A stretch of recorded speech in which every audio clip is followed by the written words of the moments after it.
Hi, everyone, and welcome to God's Plan, Your Part, a podcast where our goal is to read the entire Bible in a year, seeking to understand God's plan of redemption while discovering daily and practically your part in it. Hi, everybody. Welcome back to God's Plan, Your Part. Today, Ryan and I are looking at chapters 28, 29, and that's it. And what we're looking at today is blessings for obedience, curses for disobedience, and some covenants that are a new covenant made or renewed in Moab. So, as we are looking through this day, there is like a lot coming at us. And there are a couple of things that are just like really encouraging to my faith as I've just been wrestling a lot with what we've been reading recently. That really helped me to just like kind of firm up my belief specifically in these first 5 books that often I feel like get a lot of criticism for their legitimacy to our faith. Would you say that? Yeah. Okay, so I don't know, Ryan, do you want to start out or do you want to... I will follow you. Where do you want to go? Okay, well, right off the bat, I noticed specifically in chapter 28, we're talking about blessings for the Israelites with their obedience to the law. And then there are curses that follow to tell them what is going to happen if they don't obey. And so I thought it was really funny. Oftentimes, specifically in these first 5 books, I have seen just very repetitive things. They will repeat the same thing over and over again, maybe like adding a word or two here or there. But it's interesting that the blessings for obedience, there's about 14 verses of what blessing looks like. It talks about the land. It talks about bearing children. It talks about their cattle, all the things, right? Just living a blessed life because of following the Lord. And in the curses for disobedience, it starts out and literally just says exactly what was just listed in the blessings, but all of it being wiped away. And there is some very interesting language that's in here as well. Disease that will like sweep over them. They will be defeated by their enemies. Like anything negative will happen and the Lord will basically leave you to your own destruction. So that's pretty intense. I don't know if you want to add anything to that before we move on, but those were the parallels that I noticed. So just to set up the idea, I don't know how far you want to go into this, but it can seem pretty wild at first. Like if you've never read the whole Bible or if you're not even a Christian or something, you can read this and be like, man, this is ridiculous. Like God says like 14 verses of what he'll do if you follow him. Yeah. And then several more. I think we're talking like 50 or 60 more verses about what will happen to you if you don't follow him. It can seem extreme. And it can support the idea that God is just so harsh and so terrible. What's interesting to me is we never think that in any other circumstance. So if you get like a owner's manual with anything, so like I'm talking into a microphone, I got a owner's manual with this microphone. If I look at that, it's like, hey, here's proper use. Like this is how this is designed to be used. It's like, oh, that is very restrictive that I'm only allowed to use it this way. And they're like your toaster, for example. You didn't know we were going to be talking about toasters, sure did you? Didn't. Your toaster, for example, like it's designed to be used a certain way. If you use it outside its intended purpose, it will kill you. Like it's not meant to take a shower with.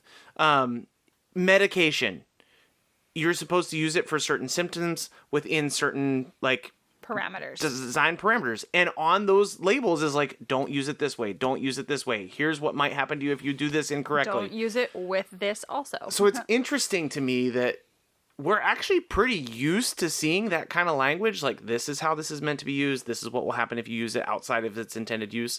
For some reason, we're very reactive to when the God of the universe is like, this is how I made you to thrive. Don't live outside of the way I made you to thrive. And another interesting thing, the way that I've heard this described is God has intended Israel for a special relationship with him. We believe now that the church has been grafted into the family of Israel, so God has intended the church for a special relationship with him. We are called to live and act and decide things a certain way.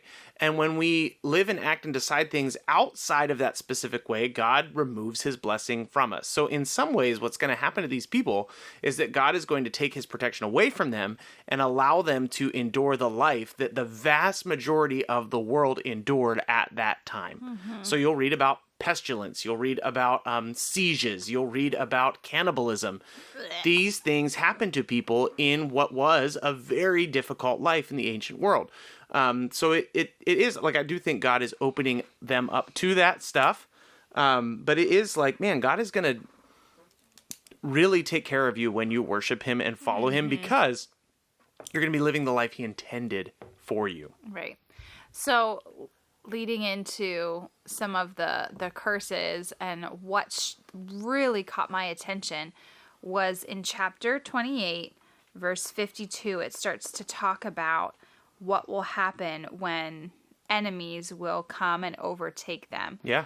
And what is so crazy to me, we just recently were watching some type of documentary. I don't even remember what it was called. We watch some really boring stuff sometimes. It's true.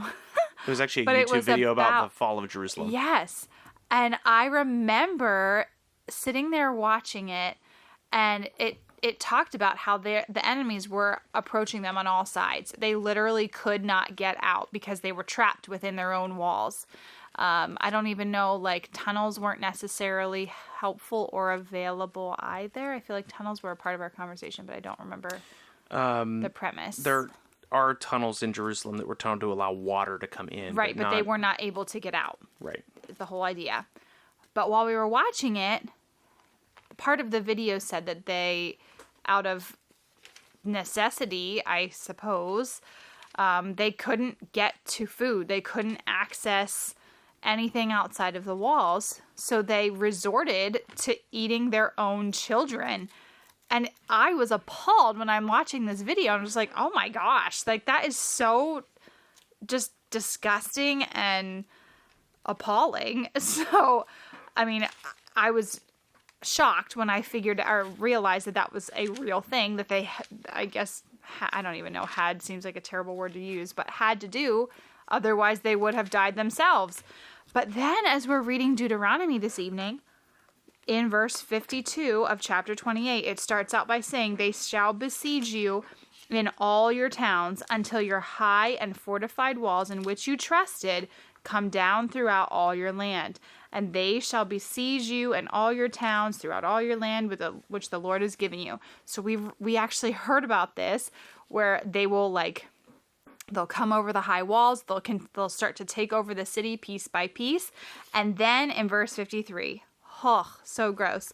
"And you shall cut the fruit of your own, you shall eat the fruit of your own womb, the flesh of your sons and daughters, whom the Lord your God has given you, in the siege and in the distress with which your enemies shall distress you." Like, oh my word, there it is, clear as day. And what I guess I was talking about earlier, this is such a weird passage, but it's really firming my faith, because Moses is writing this as part of, like, his last hurrah sermon before he is no longer with them. And what he is basically prophesying about is future generations after establishing the temple in the city that Moses will not be a part of because God told him he wouldn't be. He is, like, talking about what is to come. And so I know there's a lot of, like, criticisms of, well, how is Moses able to write all this stuff? How do we know it's not some great big lie? But what's crazy is that Moses is telling what will happen in the future, and we actually hear recorded, I guess, what book is that recorded in? Did you say, I don't want to say it wrong. So you can find references to siege warfare and Israelite people eating their children in 2 Kings, in Lamentations, in Jeremiah, and perhaps Hosea. No, Hosea is about being carried away. So Hosea is a second confirming thing. But it's just like, it was so crazy to me. Like, this weird, gross story is coming up as Moses is prophesying about it, and it actually happens when they are overtaken by their enemies. So like all this stuff, God literally tells Moses and it is exactly what happens. And this strikes us today as like really bizarre because we live in relative peace. I know there's crazy things. I don't want to minimize crazy things in the world today, but we live in relative peace and we're not used to this kind of stuff. But if you were living in, ancient Israel, ancient Middle East, siege warfare was common. These kinds of dire situations happen more often, certainly, than what we're aware of today. And so what's really interesting is that these recorded instances are like thousands of years apart, which is crazy. There's different opinions on like when Genesis through like when the Pentateuch was written. But we're talking like between 1500 and 2000 BC. So 1500 to 2000 BC, there's different dates and different stuff. We won't get into that. Jerusalem fell to the Babylonians in 586 BC. So, and these are factual events. We know that they happened. We know the temple was destroyed in Jerusalem in 586. We're talking 1,000 years. So Moses is saying 1,000 years before these things happen that they will happen. And then they do. That's like recording something today and saying, well, in 3023, this is going to happen. Or this is what will be the result of your disobedience. Like, so, what? Even allowing for appropriate criticism. So even looking at this as a non-Christian, just like open to the fact that archaeology and history record certain events. It's very crazy to assume that all these books were written by one person. There's not really any scholarship that assumes that. There is differing thoughts on when Genesis and through Deuteronomy was written. But to assume that this was made up or to assume that this is unreliable is crazy. Like you would have to apply such a low level of scholarship that you do not apply to any other ancient piece of history. Like there are so many confirming things. And you would also have to figure out how to explain away several different biblical authors that we know are different biblical authors. And so you have here, in case you're lost in my boring talk, you have here a document that was written 1500 to 2000 BC, confirmed by several documents that were written between 6 and 500 BC. These are 1,000 years apart. These are at least 3 different authors. It's wild how God says this will happen to you if you don't listen to me. Then they don't listen to him. And this does happen to them, down to the fact that Deuteronomy says you'll be carried away in ships to Egypt. And Jeremiah records that he is in fact carried away in a ship to Egypt. This is there. It's undisputable. Archaeology shows that the city that he was taken to has a giant port that was used to bring in refugees that were being brought to Egypt. Like it's just, there's a lot of archaeological and historical certainty here. And the takeaway is like, God will bless you when you follow him, and he will take care of you when you follow him. If you refuse, that is not a good life to live. I think that's really cool too. Like raising children and like thinking about follow through with how we want to encourage them to make right decisions and obey what we say. Sometimes there's like that little bit of lenience and like, well, okay, next time make sure you do XYZ. But it's like, for me, it's encouraging to know that like this is the standard, this is the expectation. There is no wiggle room. So like do what I say. And the second that we don't, like we do these same things where we allow ourselves like these weird little graces that don't actually help us at all because we're allowing ourselves to like live outside of God's intended purposes, and all we do is harm ourselves. I don't know. Would you agree? And God is gracious and compassionate and long-suffering, okay? So he says in Genesis, the sins of the Amorites are not yet complete. It takes 600 years before he's like, you know what? Enough. I'm judging you. You have not turned back to me. The Israelites, he says, obey me or take on a curse. Like around 800 to 1,000 years passes before he's like, you know what? Enough. Like you are being carried away from this land. It needs to be freed from you. So how does that work with Jesus then? Obey me or take on the curse. Like Jesus takes the curse on himself. Yeah, but the new covenant is still conditional. Like it's not just free grace for everyone. It's free grace to those who accept Christ. And so, like, I'm just correcting you because I've heard that said. Like, well, now Jesus forgives everyone. I'm just like, but where does that leave us then?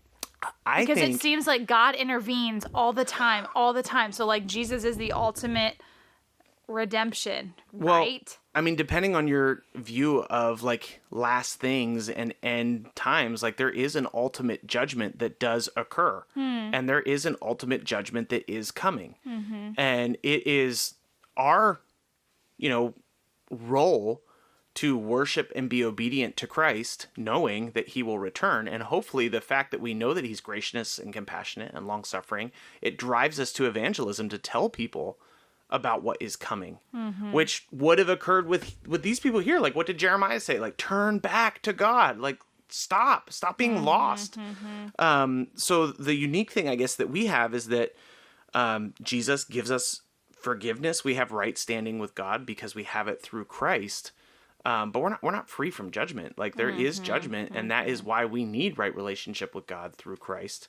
And we still are called to obedience. Like a lot of times this is another rant. I went on enough already, but a lot of times we emphasize salvation without talking about sanctification. So salvation is you're saved. Like you're not bound to hell any longer. Sanctification is every day you're making decisions that make you more and more like Jesus. And so we are obedient to God so that we are more and more sanctified, more and more like him. So obedience is still a part of our lives. It looks a little bit different, but ultimately the world will still come under judgment. We believe that. So when we get into chapter 29, we spent a lot on 28. Basically what we get is like kind of this third speech, this last little thing that Moses is going to tell his people before it's time for him to go and them to cross over. It's basically like, hey, don't forget, God is renewing a covenant with you. The covenant is very simple. It's you'll be God's people. Do what he says and he'll bless you. Work against him and he'll curse you. He's renewing that, reminding the people of that. And then I think ultimately like releasing them into the promised land. We'll see that happen. So what do you think a good your part is for us today? What's a takeaway from this? I noticed in 29 verses, basically it's part of 18 into 19. It says, beware lest there be among you a root bearing poisonous and bitter fruit. I think that's a really good visualization there. One who hears the words of this sworn covenant blesses himself in his heart, saying, I shall be safe, though I walk in the stubbornness of my heart. This will lead to the sweeping away of moist and dry alike. And I think this really hit me a lot because I feel like a lot of the times we can separate ourselves so much from the Israelites and talk about how dumb and how stupid and irresponsible their choices were and how they just got so easily swept away with just wanting to commit to something other than the Lord. Our study Bible at the in the footnotes says that root bearing poisonous and bitter fruit said if one Israelite begins to practice idolatry, the sin will be contagious, infecting other Israelites. And how often do we, in today's day and age, we have this whole book of God's word, and it's so, I feel like it's just so incredibly straightforward with what is expected of us, but we can so easily allow like lies and sin to just come in and just creep in, and that root of infection just kind of like sneaks its way into the lives of believers, and we allow for things to just be permissible and be idolatrous in a way where we are more committed to a cause or to acceptance or to whatever of sin rather than live a life that is holy and set apart for the Lord. And as soon as those things sneak their way in and take a foothold in our lives, it can destroy like the ability to have closeness and pursue holiness in God. And I think that's really applicable to us today as we live in a world that is just so ready to tell you what is good and what is right and what is true when it is so far from from what the Lord has for us. So, Thanks for listening, guys. We'll be back again tomorrow. See you then. Hey, thanks so much for listening to our take on God's Word. Stick around and listen to the Word on the second part of the podcast. Before we get in there, we just want to remind you, you can connect with us at any time on social media and YouTube at God's Plan, Your Part. Also, we are a listener-supported podcast, so if you ever want to help us out with the ministry that we're doing, you can do that by clicking the link in our description. And now, here's the reading for today. Deuteronomy chapter 28. And if you faithfully obey the voice of the Lord your God, being careful to do all his commandments that I command you today, the Lord your God will set you high above all the nations of the earth. And all these blessings shall come upon you and overtake you. And if you obey the voice of the Lord your God, blessed shall you be in the city, and blessed shall you be in the field. Blessed shall be the fruit of your womb, and the fruit of the ground, and the fruit of your cattle, the increase of your herds, and the young of your flock. Blessed shall be your basket and your kneading bowl. Blessed shall be when you come in, and blessed you shall be when you go out. The Lord will cause your enemies who rise against you to be defeated before you. They shall come out against you one way and flee before you 7 ways. The Lord will command the blessing on you in your barns and in all that you undertake, and he will bless you in the land that the Lord your God is giving you. The Lord will establish you as a people holy to himself, as he has sworn to you, if you keep the commandments of the Lord your God and walk in his ways. And all the peoples of the earth shall see that you are called by the name of the Lord, and they shall be afraid of you. And the Lord will make you abound in prosperity, in the fruit of your womb, and in the fruit of your livestock, and in the fruit of the ground, within the land that the Lord swore to your fathers to give to you. The Lord will open to you his good treasury, the heavens to give you rain to your land in its season, and to bless all the work of your hands. And you shall lend to many nations, but you shall not borrow. And the Lord will make you the head and not the tail, and you shall only go up and not down, if you obey the commandments of the Lord your God, which I command you today, being careful to do them. And if you do not turn aside from any of the words that I command you today, to the right or to the left, to go after other gods and to serve them. But if you will not obey the voice of the Lord your God, or be careful to do all his commandments and the statutes that I command you today, then all these curses shall come upon you and overtake you. Cursed you shall be in the city, and cursed you shall be in the field. Cursed shall be your basket and your kneading bowl. Cursed shall be the fruit of your womb and the fruit of your ground, the increase of your herds and the young of your flock. Cursed shall you be when you come in, and cursed shall you be when you go out. The Lord will send on you curses, confusion, and frustration in all that you undertake to do, until you are destroyed and perish quickly on account of the evil of your deeds, because you have forsaken me. The Lord will make the pestilence stick to you until he has consumed you off the land that you are entering to take possession of it. The Lord will strike you with a wasting disease and with fever, inflammation and fiery heat, and with drought and with blight and with mildew. They shall pursue you until you perish, and the heavens of your head shall be bronze, and the earth under you shall be iron. The Lord will make the rain of your land powder. From the heaven dust shall come down on you until you are destroyed. The Lord will cause you to be defeated before your enemies. You shall go out one way against them and flee 7 ways before them. And you shall be a horror to all the kingdoms of the earth. And your dead body shall be food for the birds of the air and the beasts of the earth, and there shall be no one to frighten them away. The Lord will strike you with the boils of Egypt, and with tumors and scabs and itch, of which you cannot be healed. The Lord will strike you with madness and blindness and confusion of mind, and you shall grope at noonday as the blind grope in darkness, and you shall not prosper in your ways, and you shall be only oppressed and robbed continually, and there shall be no one to help you. You shall betroth a wife, but another man shall ravish her. You shall build a house, but you shall not dwell in it. You shall plant a vineyard, but you shall not enjoy its fruit. Your ox shall be slaughtered before your eyes, but you shall not eat of any of it. Your donkey shall be seized before your face, but shall not be restored to you. Your sheep shall be given to your enemies, but there shall be no one to help you. Your sons and your daughters shall be given to another people, while your eyes look on and fail with longing for them all day long. But you shall be helpless. A nation that you have not known shall eat up the fruit of your ground and all of your labors, and you shall only be oppressed and crushed continually, so that you are driven mad by the sight that your eyes see. The Lord will strike you on the knees and on the legs with grievous boils of which you cannot be healed, from the sole of your foot to the crown of your head. The Lord will bring you and your king, whom you set over you, to a nation that neither you nor your fathers have known. And there you shall serve other gods of wood and stone. And you shall become a horror, a proverb, and a byword among all the peoples where the Lord will lead you away. You shall carry much seed into the field, and shall gather in little, for the locust shall consume it. You shall plant vineyards and dress them, but you shall neither drink of the wine nor the gather of the grapes, for the worm shall eat them. You shall have olive trees throughout all your territory, but you shall not anoint yourself with the oil, for your olives shall drop off. You shall father sons and daughters, but they shall not be yours, for they shall go into captivity. The cricket shall possess all your trees and the fruit of your ground. The sojourner who is among you shall rise higher and higher above you, and you shall come down lower and lower. He shall lend to you, and you shall not lend to him. He shall be the head, and you shall be the tail. All these curses shall come upon you and pursue you and overtake you till you are destroyed, because you did not obey the voice of the Lord your God, to keep his commandments and his statutes that he commanded you.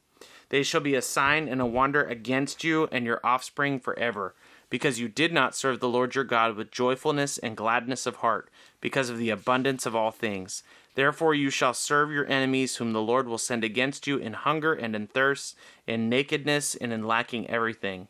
And he will put a yoke of iron on your neck until he has destroyed you. The Lord will bring a nation against you from far away, from the end of the earth, swooping down like an eagle, a nation whose language you do not understand, a hard-faced nation who shall not respect the old or show mercy to the young. It shall eat the offspring of your cattle and the fruit of your ground until you are destroyed. It shall not leave you grain, wine, or oil, the increase of your hands or the young of your flock, until they have caused you to perish.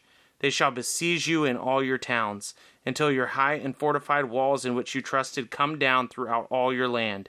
And they shall besiege you in all your towns throughout all your land, which the Lord your God has given you. And you shall eat the fruit of your womb, the flesh of your sons and daughters, whom the Lord your God has given you, in the siege and distress in which your enemies shall distress you.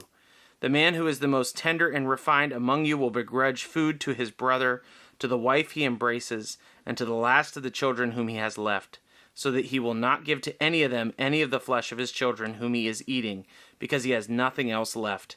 In the siege and in the distress with which your enemy shall distress you in all your towns, the most tender and refined woman among you, who would not venture to set the sole of her foot on the ground because she is so delicate and tender, will be grudged to the husband she embraces, to her son and to her daughter. Her afterbirth that comes out from between her feet and her children whom she bears, because lacking everything she will eat them secretly, in the siege and in the distress with which your enemies shall distress you in your towns. If you are not careful to do all the words of this law that are written in this book, that you may fear the glorious and awesome name, the Lord your God, then the Lord will bring on you and your offspring extraordinary afflictions, afflictions severe and lasting, and sickness grievous and lasting. And he will bring upon you again all the diseases of Egypt, of which you were afraid, and they shall cling to you. Every sickness also and every affliction that is not recorded in this book of the law, the Lord will bring upon you until you are destroyed. Whereas you were as numerous as the stars of heaven, you shall be left few in number, because you did not obey the voice of the Lord your God. And as for the Lord took delight in you, doing good and multiplying you, so the Lord will take delight in bringing ruin upon you and destroying you. And you shall be plucked off the land that you are entering to take possession of it. And the Lord will scatter you among all the peoples, from one end of the earth to the other. And there you shall serve other gods of wood and stone, which neither you nor your fathers have known. And among these nations you shall find no respite, and there shall be no resting places for the sole of your foot. But the Lord will give you there a trembling heart and failing eyes and a languishing soul. Your life shall hang in doubt before you. Night and day you shall be in dread and have no assurance of your life. In the morning you shall say, if only it were evening, and at evening you shall say, if only it were morning, because of the dread that your heart shall feel, and the sights of your eyes shall see. And the Lord will bring you back in ships to Egypt, a journey that I promised that you should never make again. And there you shall offer yourselves for sale to your enemies as male and female slaves, but there will be no buyer. These are the words of the covenant that the Lord commanded Moses to make with the people of Israel in the land of Moab, besides the covenant that he had made with them at Horeb. And Moses summoned all Israel and said to them, You have seen all that the Lord did before your eyes in the land of Egypt, to Pharaoh and to all his servants and to all his land. The great trials that your eyes saw, the signs, and those great wonders. But to this day the Lord has not given you a heart to understand, or eyes to see, or ears to hear. I have led you 40 years in the wilderness. Your clothes have not worn out on you, and your sandals have not worn off your feet. You have not eaten bread, and you have not drunk wine or strong drink, that you may know that I am the Lord your God. And when you come to this place, Sihon the king of Heshbon and Og king of Bashan came out against us to battle, but we defeated them. We took their land and gave it for an inheritance to the Reubenites, the Gadites, and the half-tribe of the Manassites. Therefore keep the words of this covenant and do them, that you may prosper in all that you do. You are standing today, all of you, before the Lord your God, the heads of your tribes, your elders and your officers, all the men of Israel, your little ones, your wives, and the sojourner who is in your camp, from the one who chops your wood to the one who draws your water, so that you may enter into the sworn covenant to the Lord your God, which the Lord your God is making with you today, that he may establish you today with his people, and that he may your God, as he promised you, and as he swore to your fathers, to Abraham, to Isaac, and to Jacob. It is not with you alone that I am making this sworn covenant, but with whoever is standing here with us today before the Lord your God, and with whoever is not here with us today.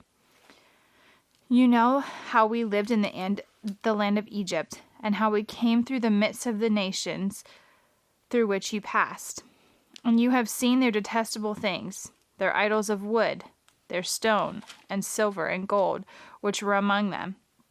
Beware, lest there be among you a man or a woman, or a clan or a tribe, whose heart is turning away today from the Lord our God, to go and serve the gods of those nations.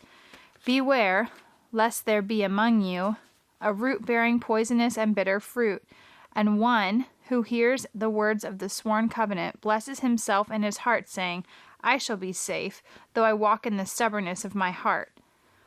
This will lead to the sweeping away of moist and dry alike.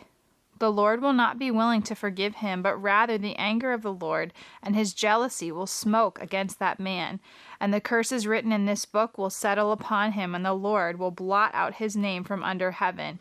And the Lord will single him out from all the tribes of Israel for calamity in accordance with the curses of the covenant written in this book of the law. And the next generation, your children who rise up after you, and the foreigner who comes from a far land will say, when they see these afflictions of the land and the sickness of which the Lord has made it sick, the whole land burned out with brimstone and salt, nothing sown and nothing growing, where no plant can sprout, an overthrow like that of Sodom and Gomorrah, Admah and Zeboim, which the Lord overthrew in his anger and wrath.